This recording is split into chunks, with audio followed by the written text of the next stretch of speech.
Look,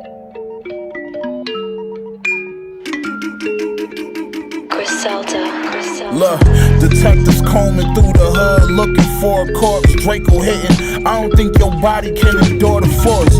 I whipped the fish up with a fucking hanger or a fork. Told that bitch, go ahead, sniff what you want. There's plenty more to snort. I had an outstanding warrant for. I got a very special guest today, coming from the prestigious SEAL Team 7, Petty Officer Eddie Gallagher in the house today. Eddie, if you could, for everyone that maybe not be military or maybe living under a rock, could you give us a quick hip pocket bio for my guys? Yeah, no problem. Like you said, retired Navy, joined in 99, about a year out of high school from Indiana. Did my first 4 years as a corpsman with the Marines, 1st Battalion, 8th Marines. Um, Bill. was in a grunt unit the whole time there. Did first deployment with a just regular line unit, and then tried out for Stay Platoon, which is what it was called, Stay back then, Sniper Platoon, Scout Sniper Platoon. Made it through there, got into that platoon, and then was able to attend sniper school, Marine Corps sniper school in Stone Bay back when they had it there. And then just did another deployment with the Marines there. That was during the invasion. Came back and went right to Buds from that deployment, and then graduated Buds in '05, I believe. And from there, just did multiple deployments at Team 1 and Team 7 with a little bit of instructor time at first phase for about a year and a half. Okay. Solid, solid. So let's try to start here. Maybe as a young, let's call it corporal or NCO. What's something that give me a gem that you picked from staying with the Marines that maybe you brought over to the teams that kind of stuck with you? Let's see. There is a lot of gems that I brought from the Marines when I checked into the teams. We always say, in the teams, Marines are a lot like us, very like-minded. But I do know the Marines are a lot more disciplined, a lot more regimented than the SEAL teams, obviously. And that can be, there's pros and cons that Of come course, with that. of course. But one thing I took from the Marines is just their leadership style. Leaders eat last. Make sure all your men are taken care of first before you get to sit down and have your meal. And that goes with everything. I think just the eating part is just an analogy, but it's taking care of the troops first, leading by example, not being one of those leaders that's, hey, do as I say, not as I do. That's huge in the Marine Corps. The respect the Marine Corps has for each other's ranks is huge. In the SEAL teams, it's not so much. I mean, there is that, but it's a little bit more incestuous when it comes to rank, just because we go through selection with officers. We all go through the same course, which we pride ourselves on that. But I do, when I checked into the teams, I could see a little bit of the cons of that as well, just because the officers, they go through training with you, but then when you go check into a team, they're in charge. But because you go through training and you get super familiar with them, I mean, you're pretty much on first name basis. There is it's a little bit hard to distinguish when you're actually like operating and doing things like, hey, dude, the officer puts out an order and he's not respected, or people disagree with it. There is no problem. Guys have no problem telling them like, hey, we don't agree with that, which is good, but at the same time can be Detrimental. quite toxic. So the Marine Corps, you really didn't have that problem. Not that every leader in the Marine Corps was perfect, but when they put out something, it was getting done. You know Absolutely. what I mean? Like whether the guys agree with it or not. Absolutely. And I think exactly what you just detailed right there is important because as a young wolf or as a young gunman, we're always watching the leadership and the guys who's in charge. So when you implement that, last one to eat, first one out, kind of selfless mindset, it goes a long way with the guys, man. And I know personally when I saw that, it made me want to put out for my leadership. It made me want Yeah. to, it really strikes a note with us. And I don't know if maybe that's been lost going forward into the time that we are now because the GWAT's as much as I hate to say it, the GWAT's over. Oh yeah. It hits hard sometimes with us that we're over there, but we're in a different time now, man. And I get a lot of young NCOs on my show, and we often talk about what they should be thinking about, and I often get the gripes from them a lot, and they're always telling me, hey, we got nothing to chew on. There's nothing for us to do. We're not pumping out, and Mhm. that's now think about that. What as a as a gunfighter or a Marine or a SEAL in a time when you got nothing to chew or nothing to eat, what's important for your young NCOs and your young leadership to focus on to keep the guys ready? Yeah, I mean, so I came in pre 9/11 '99 only for a short time, so I got a little taste of what it was like before the GWAT kicked off. And again, it didn't make a difference from when I checked in before the GWAT and after, as far as the the importance that was put on training and getting good at your craft, whatever that may be. They, at least the unit that I was with, man. And I don't think maybe every unit's not the same, but I mean it was, the leaders were great, the dudes were there for the right reasons, and the leaders instilled a belief like, hey, this is life or death. Even though we weren't at war, it was like what you do matters in the field and when we're training, paying attention to detail, um, stuff like that. Where obviously that got more enhanced when the GWAT kicked Of in, because course. then it was like, okay, now it's for real. I think guys that weren't taking it as serious definitely either got out Oh, or you beat it took out. it serious.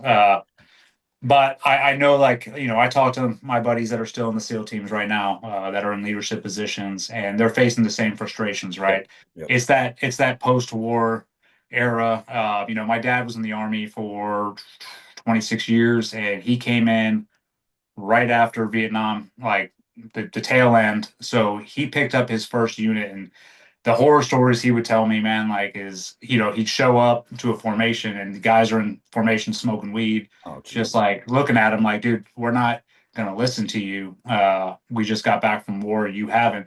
Which rightly so. There is some of that, it's like, dude, why should we listen to this guy? But I think it's more important now for leaders to actually step up and have a backbone. And like my dad's end of that story was, he walked back in his office and sat there for like 10 minutes, like, okay, what do I do? Mm, And was like, nope. He sacked up and went out there and was like, I'm in fucking charge. This is what we're doing. You will follow me or you can leave. period. And he instilled that discipline back in. Now that's, a lot harder said, or a lot harder to do than, Of course. Of course. than saying it. But you do, it's, as a leader right now in a post-war era, it is so important to instill like the belief in training, why we do these things, incorporating the why, um, and getting these young men to understand like the importance of this job, and also take that experience, if you are a leader and you were in the GWAT, explain to them why this stuff matters, Mm, what you've seen and stuff like that, and then also, instill in them the pride, the spirit to core, especially, that's the one thing the Marines have big time. facts. Of But keep that going, man, because the last thing you want is some unmotivated Marine, course. SEAL, or whatever working under you. And a lot of them did join to go to war, and unfortunately, there's not a lot of work going on right now. So you got to keep them driven in some form or fashion. Absolutely. I agree with you completely. So, being a guy that was in before GWAT and transitioned into the early GWAT, man, take us back real quick. Take us back to a young Eddie Gallagher that, maybe on the first pump. Where was your head at? I mean, 9/11 just happened. Was that something that Uh, was swimming around? Where take us So back? my first pump was before 9/11. We ended up going to Kosovo. I think, yeah, Kosovo was like the main thing we did, and then we just did a regular Mediterranean float, Oh, okay. right? Gotcha. Um, you know, Back then I didn't know shit. I was along for the ride, just trying to like pick up everything as I went. Really had no clue in what I was. I mean, what I was really doing. Of I was course. just doing what I was told, trying to learn from the guys above me, trying to pick out guys above me to learn from and who not to learn Which is from. important. Yep, distinguishing good and bad leaders. And then obviously when 9/11 kicked off, That was a whole different ball game. I was on the rifle range at Stone Bay when we got told the news. We were in the Shit. butts and just hauled ass back to the barracks. They shut down everything. It was like we're going to war, and of course, then we sat in our sea bags for half a year Oh, we have waiting. to wait. Yeah. Yeah, but that was quite the experience, and I'm glad I had it, man. Just because when we actually did go, into Iraq, thinking, looking back now, just seeing the lack of experience from leadership on down, and it's nobody's fault. We just No, of hadn't been to course. combat. Yep. So I just remember, thinking back then, I'm looking at leaders like, hey, okay, this guy knows what he's doing, in my young mind, but in the reality, Had no this idea. dude didn't know what he was Heck yeah. doing. He was just, doing what he thought was But right. isn't that a perfect example of a great leader? Yeah. Oh yeah. Yeah. So I mean, that second deployment, obviously, when combat started, it was drinking from a fire hose, and then really just trying to do the best you can, trying to be. At that time I was in a sniper platoon, so I was a little bit more boned up. That was the one blessing I had going over to state platoon is, I mean, those guys were dedicated to that craft, and we did nothing but go to the field Monday through Friday, train, stalk, learn all of the field craft and marksmanship, just constantly just beat on that craft nonstop. So when we got on deployment, I had a little bit more wherewithal of like, okay, I know what I'm doing a little bit. Not, I'm not there yet, but Of course. You knew your craft. Of yeah, I knew my craft, but it was like, okay, how are you going to employ us? course. That was, and of course, then going into combat, it's a whole Absolutely. different story.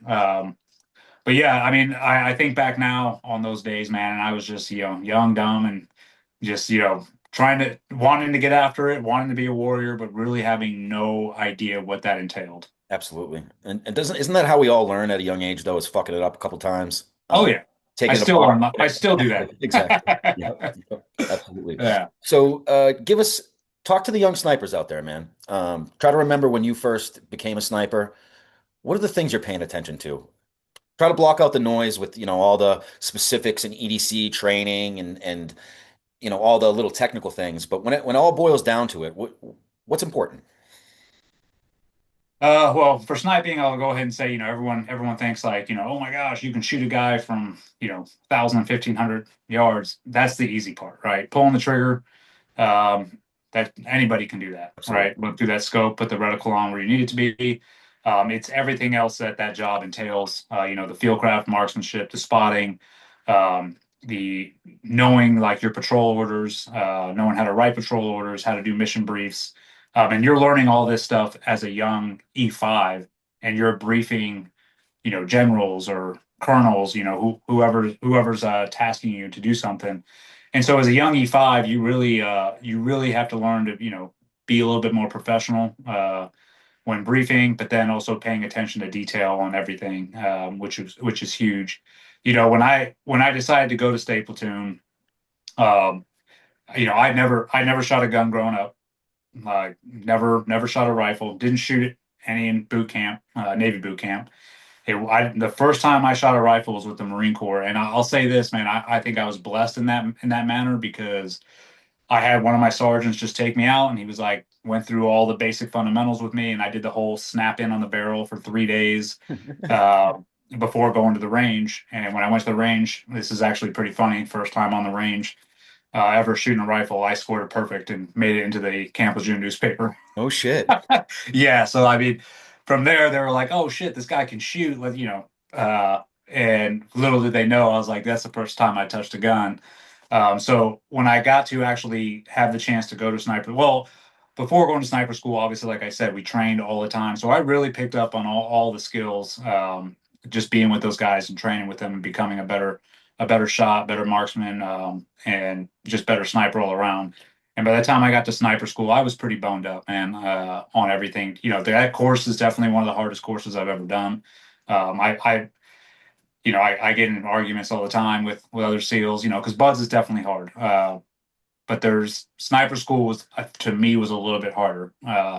One, because I didn't belong. I was a Navy corpsman, and I was blessed and privileged to have the chance to go there, to be a part of it. So there were some instructors that were pissed, that a Navy guy was going through. Salty. Um, So I felt like, I had a little bit more to prove, and was constantly trying to, validate that I belong there. Well, those guys made it a little bit harder for me on some days. So it was a very tough course. And, at the end of it, and the deal was I got to go to that course, but I would not get the certificate because I was not a Marine. Oh my But I God. was like, hey, I didn't care. I was like, dude, whatever. Anything that's going to prep me to go to Buds. Make me better. Yeah.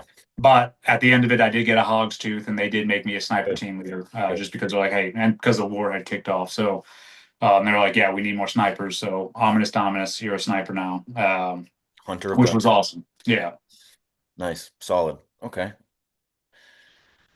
So, okay, let's think here. Now, I'm trying to really get a lot. You have so many gems, man, and I think a lot of the guys that are in right now, we're lucky to have these podcasts at this time because they have so much to learn from, all the stuff we got from the GWAT. Now, what's something as a sniper that, you train so much, but when you get in country I'll give you an example. So I was a machine gunner. Um, Yeah. I love my crew serves, bro. I'm Ma Heck Deuce. yeah. My Deuce is my baby. I was always like a high shooter on the range, so they made me a Vic One gunner.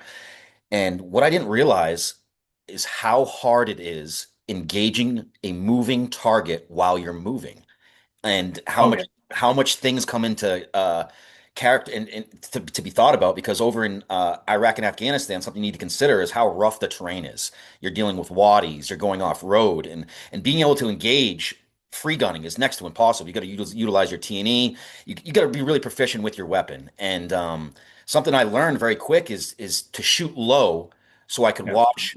So I ride it right. Yeah, Off the yeah, man. I got very good Yeah. at that. But that's not something I learned on the range or training as a machine gunner. It was always leading the target or making wind adjustments or just being more proficient at just being more accurate with the gun. Try to take that as what you did as a sniper and tell me something maybe you learned on boots on ground that you wouldn't have had in training. Oh, there's a plethora. So, when I went to sniper school, a lot of the stuff we were doing was based on Vietnam tactics, Vietnam stuff. So, all the stalking and all that. Dude, I've never stalked real world in my life. A lot of the shots that we were taking in sniper school or in training, were from static positions. And, it was set up for you. It was like, okay, this is a steel target or whatever. Which you got good, at doing the unknown distance and engage and all that. And but once you get into country and really start utilizing your sniper skills, you can pretty much forget a lot of what you learned because now you're starting over again. Yep. Especially in Iraq, the early days, the urban warfare. Learning to set urban hides. Being two rooms deep instead of up against the window. Learning how to camouflage yourself in those urban environments. Packing in screen, but also knowing like the amount of people that you would have to bring with you. The way we trained before, when I was in sniper platoon, before we actually went to war, was like, hey, you were going out in two-man teams. Mm. Like, hey, this is what's going to be asked of you. You go out, you and another sniper.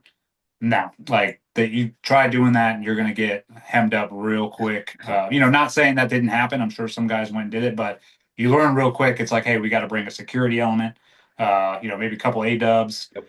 and set yourself up for success that way. But that came with like OJT, right? So on the job training, you learn as you go, and the more you're over So there in important. combat, the more you experience, the more gems you get to take back and be like, hey, this is what works, this doesn't. The prime example, I learned, obviously the old school way. You dope out your gun, write the dope card on the buttstock, and that way it's like, hey, you're doing your range estimation. You just look on the buttstock. That's where I got to turn it. Fast forward, 20 years. These guys that are going to sniper school are all doing everything on ballistic computers.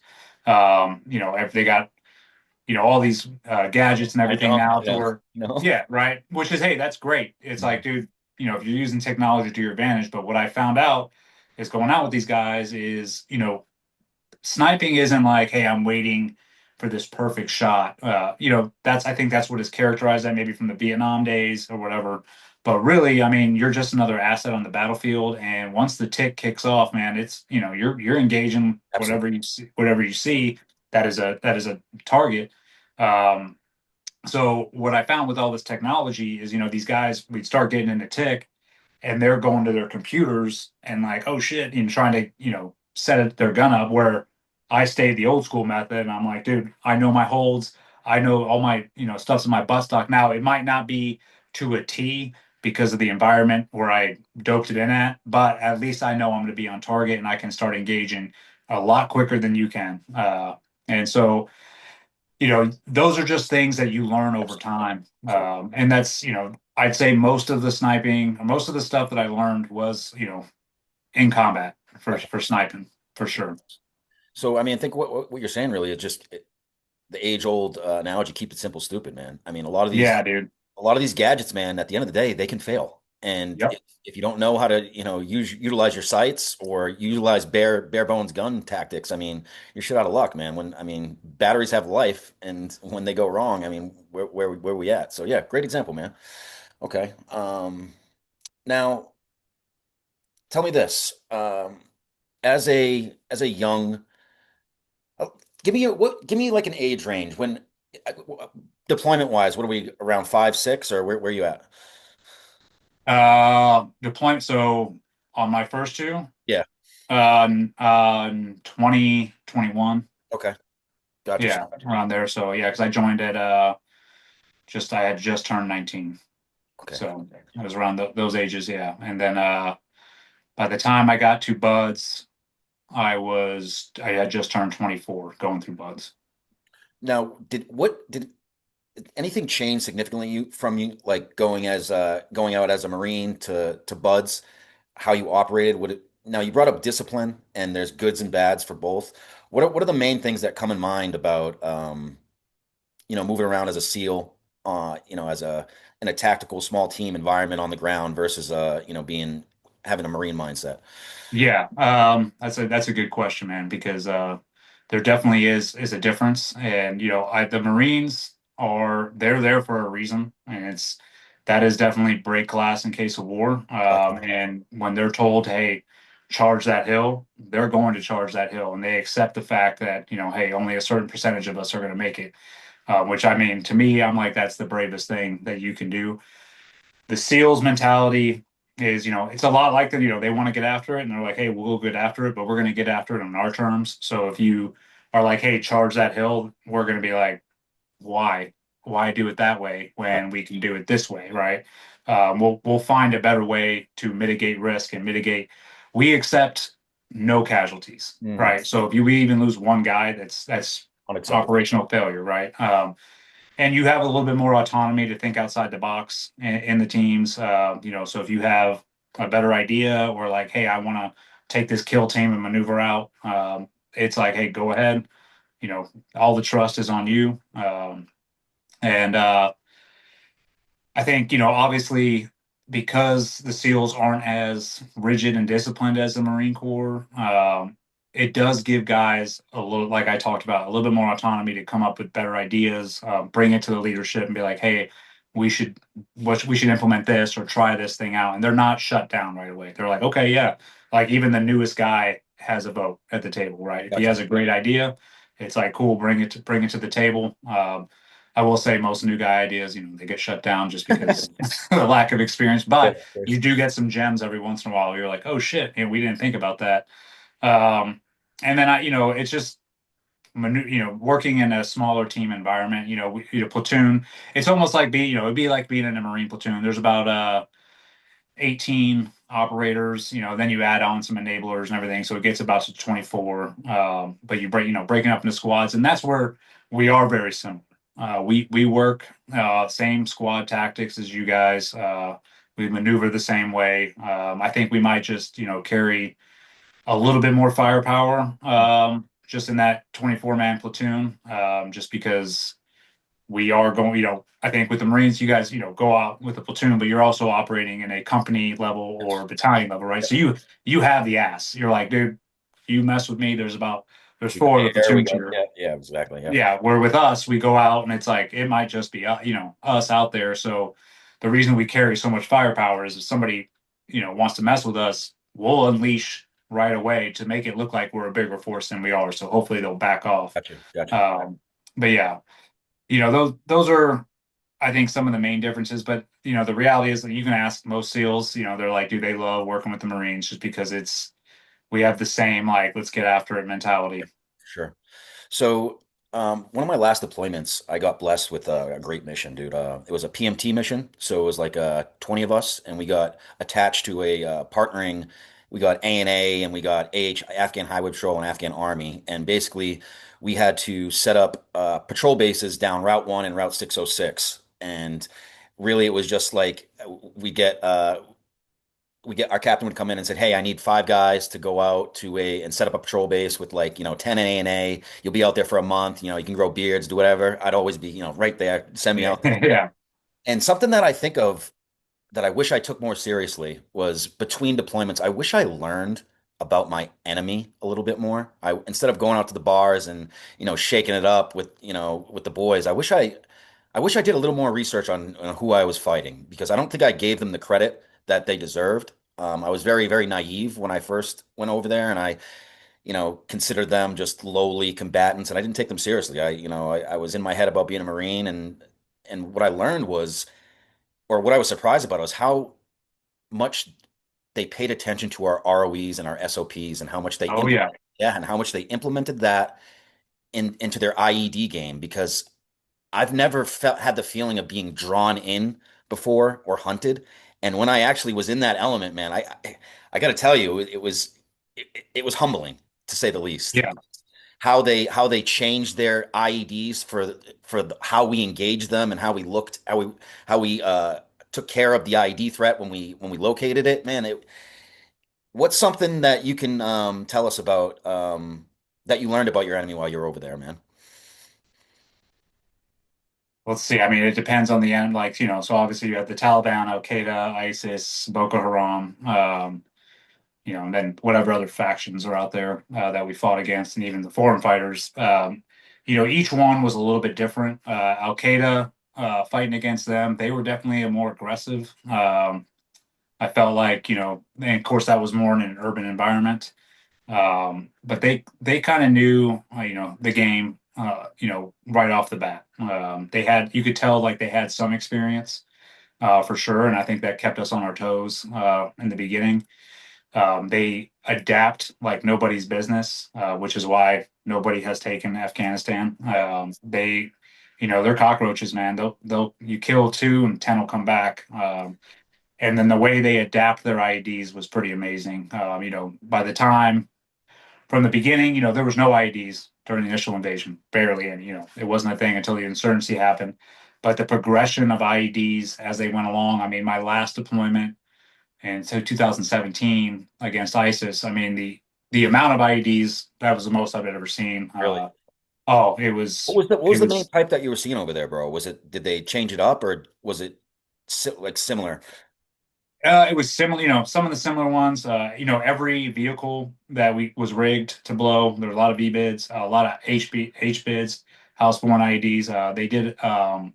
They had this one where, and I forget the term, but like, if you're walking past it and your shadow comes through, it'll Oh, set it off. yeah, yep, So yep, if yep. light's shining on it and then you walk Damn. past, that'll set it off. And my EOD guy saved me big time from one of those.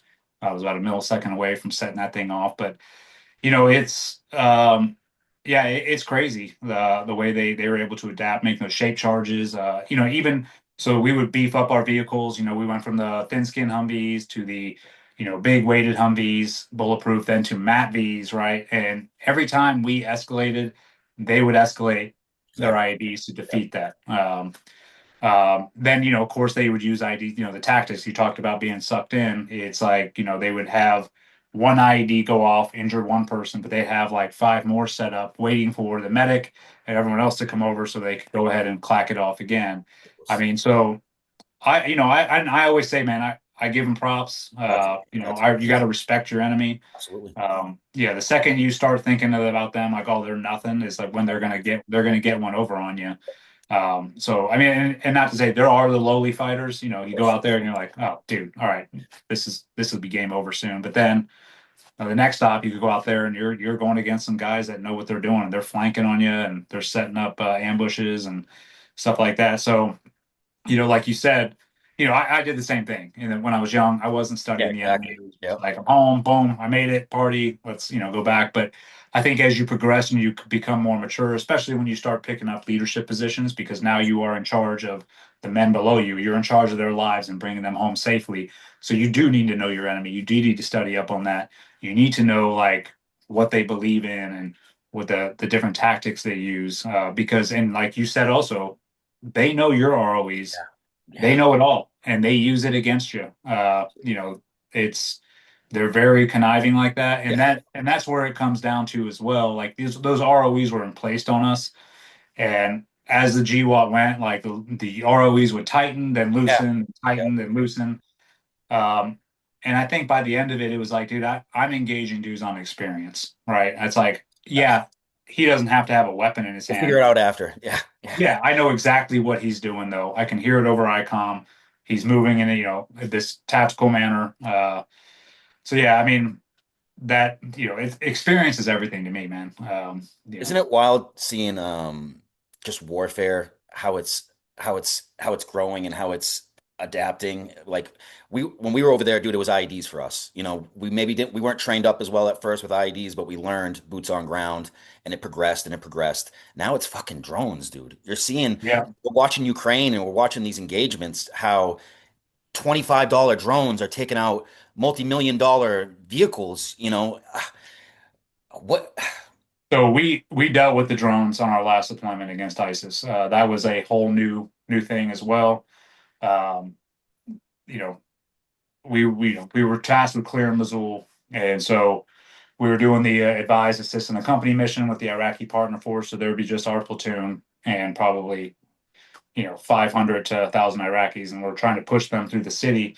But ISIS had drones, and that was a whole new element for us because we'd never dealt with that of before. course. So now it was like a true 360 environment. Not only you're looking, I mean, like I said before, there were IEDs everywhere, VBIDs everywhere, HBIDs, but now you're also having to look up in the sky because what they would do is fly right over you, you'd see it, and then it would disappear, and then more they just get your location, and Gotcha. mortars would start coming in, Gotcha. and they had your position. Then they started rigging them with grenades, trying to like fly over and drop grenades on us. So yeah, that was a whole new realm, and again, you know, trying to adapt to that is like, all right, so how are we setting up our vehicles when we go in? We're trying to blend in with the urban environment so the drones can't, differentiate between a Camouflage vehicle. really is the first. Yeah, gotcha. Yeah. So I mean, and not saying that worked every time, but I mean, those are the things we're like, okay, how are we going to defeat this without these guys crushing us every time we go outside the wire? Damn, that's something to think about, man, because as you know, the first wave of guys that faces the new threat is so crucial because usually they get pretty, jacked up, but there's so much learning that goes involved Yeah. and you really need to take those gems and implement them in your game. What's even the first stage of IED defeat that we're at right now? I mean, I've seen nets, I've seen shotguns. I mean, also you have your EMP blasts, but then they counteract that with the hard-lined uh Yeah. drones, but it's definitely a new game, man, and it's crazy to see this. What do you think about the whole Ukraine engagement and everything that's been popping off, man? Are you looking at it from a soldier's point of view and just trying to learn what you can or I don't know, how do you feel about it all, if you don't mind me asking? I mean, as far as the Ukraine Russian conflict, I'm like, dude, I could give two shits really. Yeah. Yeah. I'm like, dude, I don't have like a vote in the fight, right? It's like those aren't it's not my fight. Doesn't matter. So Yeah. Of and I understand why they're fighting. So I'm like, course. hey, that's your guys' shit. But I also, yeah, I've been watching and just seeing those guys do, not only the drone warfare, but then the what do you call it? Where they're in Oh, uh trench trench warfare. tower. Yeah, Yeah. I was like Yeah. brain fart. Yeah, Absolutely. like the trench The warfare. weapons that they're using in trench warfare, dude. We're talking modern day weapons in Yeah, right up against each other in this World War I esque environment. It's just crazy to see, man. And you're with the casualty reports coming in, man, both sides are taking significant losses, Big time. and at And the we should be paying attention to that. Like, and that's the thing I'm paying attention to is just the tactics that are being used.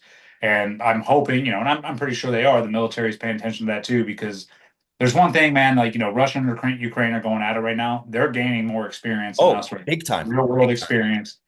We're So we're the odd one out now, dude, because when yeah, exactly, yeah. yeah. So those are things, I know that's being implemented in training right now. I talk to my buddies in the teams. It's like, yeah, we're trying to stay ahead of it, but the key word is trying, right? Because it's advancing so fast right now, and also working in those near peer environments. Like these guys have nods, these guys have lasers, these guys have all these things that the enemy didn't have when we were fighting, Yeah, Afghanistan and Iraq. that we use We to our literally, advantage. Yeah, exactly. yeah, yeah. Absolutely. Yeah, so it's definitely, the battlefield has evolved to a place. And here's the thing, if you think about it, man, like warfare has always evolved like that. So you think back in the day, before there were weapons, you went out to war, it was hand to hand, like, hey, Facts. one of us is going to kill each other. Then we make knives and swords, but that's still a pretty brutal, like face to face thing. Then bow and arrows come out, right? So then it starts like getting a little bit farther apart. And then we have, fast forward to now, it's like, you know, long range weapons and everything else like that. So you're really not like getting that face to face with the enemy as much as we did in the beginning of the war. And now we're at drones. So I think the more it advances, the farther we are going to be set apart from our enemy, but still in a fight. Absolutely. Absolutely. That's Yeah. something to consider. Absolutely. So now I mentioned to you, my podcast is called Hard to Kill. Now what that really means to me is, as warfighters, it's not all, glory and wins and triumphs, man. We face a lot of adversities. Unfortunately, a lot of it's coming home after that, being stuck in fourth gear and just being able to get back into a normal society. I know that Yeah. wasn't. Um, you brought up your deployment to Mosul. Um, I just watched that documentary on you guys. We don't have to go into the specifics. But as what's one of the adversities that you dealt with? How'd you beat it? And how are you? Yeah. And how are you now? Yeah. Uh, so obviously, I mean, you watched the documentary and everything, and my transition out of the military was a little bit different than most. I had all that go on. I had to go to trial for my life, and I got found not guilty, and then all this other stuff happened. I was being charged with war crimes. For the listeners out there, I really don't want to like delve into it too much because that will just turn into a 5 hour podcast. Watch the documentary. Yeah, watch the documentary. I wrote a book on it called The Man in the Arena. Check that out. That has everything in it. But when I transitioned out, obviously I had the same issues I think most guys have when they get out, right? I didn't get out on my own accord. I was kind of asked to leave, and so that really had a impact on me because I was a lifer. I would have stayed in for 30 plus if they would have let me. And then add on, I was being I was thrust into the spotlight without I didn't want any of that. I Significant, wouldn't yeah, if none of that stuff would have happened to me, I wouldn't of be course. on social or whatever doing Understandable. anything. Yeah. But I was thrust into it, so I was learning how to navigate that. But then you throw on all the TBIs, concussions, CTE, and then all the just accumulative combat that we stow away our And whole we career. talked about this prior, dude. When you're in an operational environment, you just stay ready. You don't face a lot of these things. No, And when you get it's out, it actually kind of, pretty yeah, simple. It's a simple life when you're in, man. You worry about your job, you worry about bringing your men home and bringing yourself home to your family. All the, I guess, normal life stuff is like that got put on my wife and yeah, kids. Like, yep, hey, the bills, all other stuff. Like, hey, you need to take care of the home front. So when you get out, and as a 40-year-old, and you're like, dude, I don't know how to do yeah, any of this shit. facts. And it's not like, I wanted to do it. I was like, okay, as a man, it should be like part of my responsibility to learn how to do these things. But it's very frustrating because it's like starting from, ground zero again. Absolutely. Absolutely. And then you're also at the same time trying to find like, what is my purpose now? Yes. Right. Yes. Because everything I was, I was a Unlocked. SEAL. Yeah. Like Yeah. that was it. That was my identity. So you really have to like learn to reinvent yourself in some form or fashion.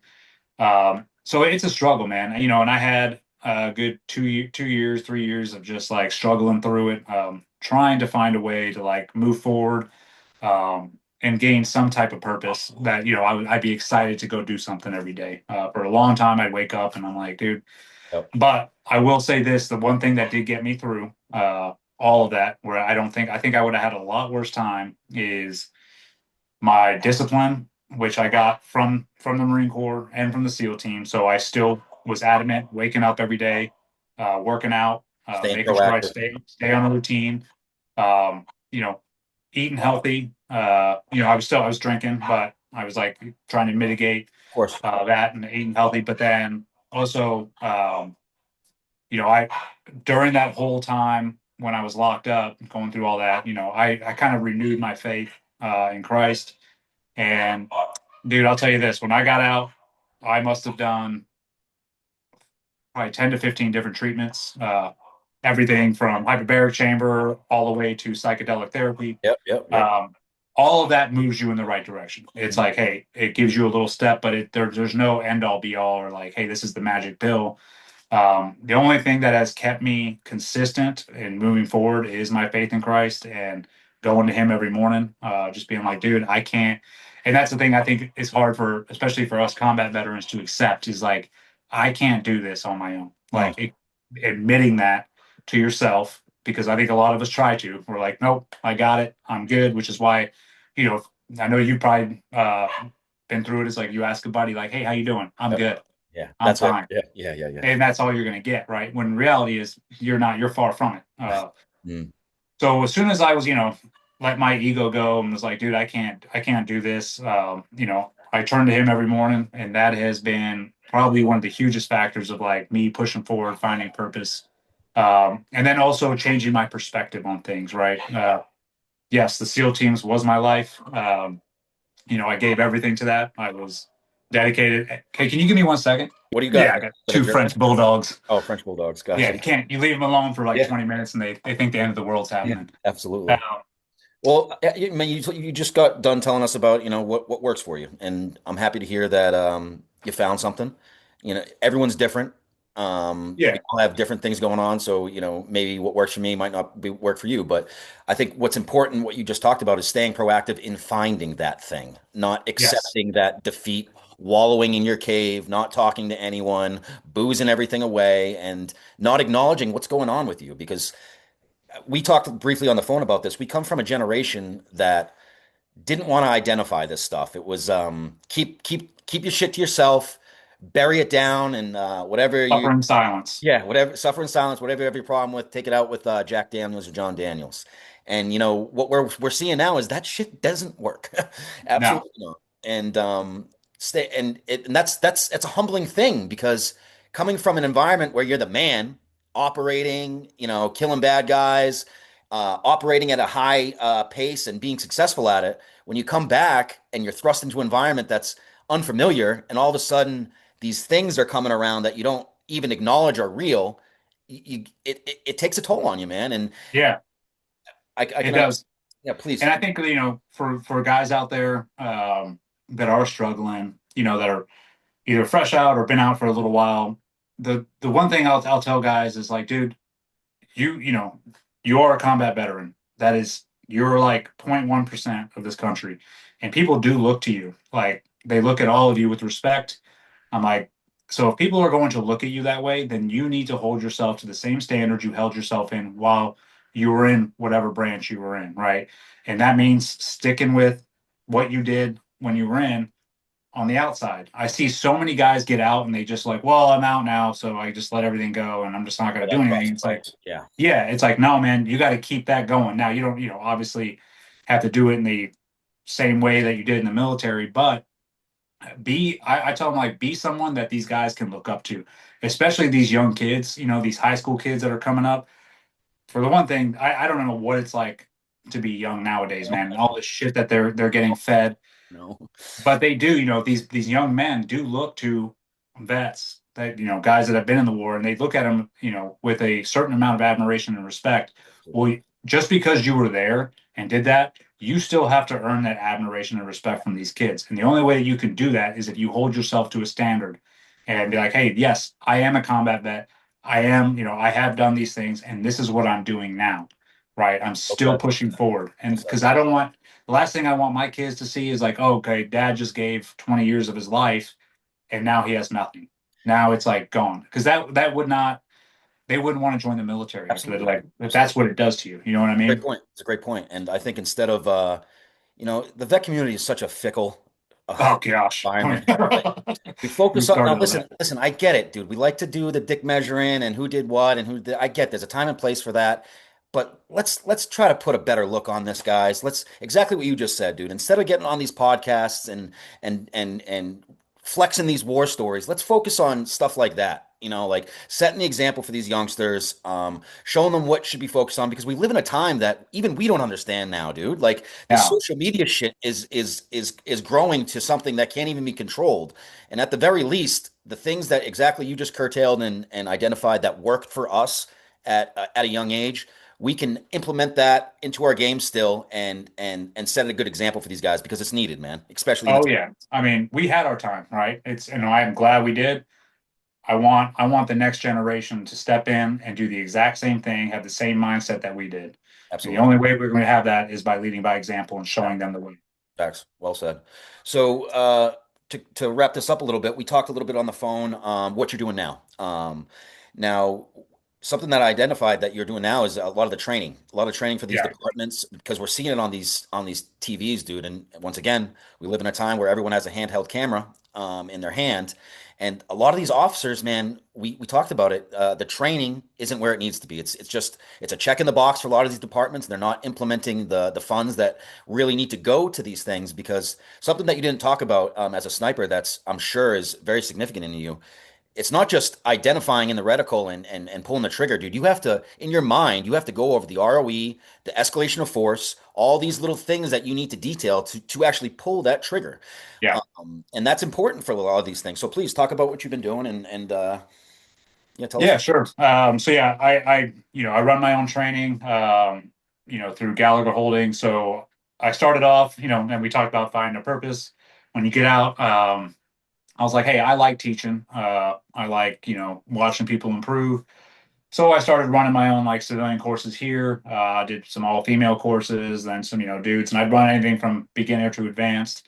But then I started taking on some LE units coming in, and that is really like where I found my passion because these guys are the ones putting on the line every day, right? These guys are going out. It's like being deployed Of course, 24/7, of course. right? And I was blown away by the lack of training, lack of experience, and then also, which blew my mind, was the level of confidence that Mm, they had. It's like, no, we're good, and every unit does it, and it's no hit on them either. I'm not like talking shit because they just don't know what they don't know, right? Their leadership has probably passed down what that leadership was told, and it's like some of the tactics they're using are from like 20 years ago. mhm. So I do love like coming in and being like, hey, I want to watch you guys do a run or watch you guys do this scenario, and then I'm just gonna add in some tidbits. If you guys don't like it, don't take it. If you do like it, implement it. So I've been doing a lot of that the past, like say, 3 years. I also, I work with a bunch of other different groups like GBRS and all of them. I'll go do put on training with them. So it really just, that's also something that fills my cup as well. Is like I get to be around team guys again, and it's sort of like, hey, we didn't leave the teams. We get to be together for a couple weeks. Like-minded individuals, always a good thing. Yeah, yeah. So yeah, I've been doing that. Obviously, I'm on a little hiatus right now from I had a surgery about a week and a half, 2 weeks ago from tearing my quad, but I should be back up in about a month and a half. Another thing that I'm doing is my wife and I started the nonprofit, the Pipe Hitter Foundation, from everything that we went through. What we do is we support active duty military, law enforcement, and first responders if they are being unjustly accused or targeted for doing their job and what they were trained to do. we step in, we advocate for them, we raise money for their legal defense, and we also provide emergency relief aid to their family as they're going through this stressful time. Because I'm sure, as you see, you just talked about with these cops, right? These videos that are put out, you're like, oh shit. And sometimes these clips are only like 30 seconds Yeah. long. So you really don't get context of like what Facts. happened before Yep. or after, which the media uses to their advantage Of to course. demonize these police. Of So course. what we do is we step in, we provide context, and we fight back against the system. And I'm glad to say we have about a 99% Really. success rate. Yeah, oh yeah. It's awesome. My wife and brother sort of created this road to success, by using social media, certain news outlets, and then also people in Congress, the ones that the very few that we trust, Right. Right. to sort of help us get the word out about what's going on. So that is like huge to me as well. So training the law enforcement and then also doing that for law enforcement, that sort of goes hand in hand. So really, that's my purpose on that. And then, like I talked about before, changing your perspective when you get out. Right. I spent my whole career putting the SEAL teams first. They went above my family. They came second. I realized that it's a hard pill to Yeah, swallow. it is. Yeah, it is. But when I get out, I made it uh, adamant. I was like, my family comes first before anything. I'm never going to go all in on anything again except my family. So I really try to do my due diligence to be home. My wife is now in real estate, so I'm like her biggest supporter. I'm like, go out there and get that money, and I try to be home as much as possible to get to see my kids, take them to school and stuff like that. Just the little things that you miss when you were in. So Of course. that is my main goal Gotcha. right Gotcha. there. Well, it's good to hear that you're staying proactive and you're doing something Always. that really means something to you too, man. I mean that's got to be fulfilling It being is. what you came from. You know what I mean? I can understand why that means a lot. Now to before we put a bookmark in it, man. Do you want to say something to maybe the veteran community? As I said, a lot of us just watched your documentary.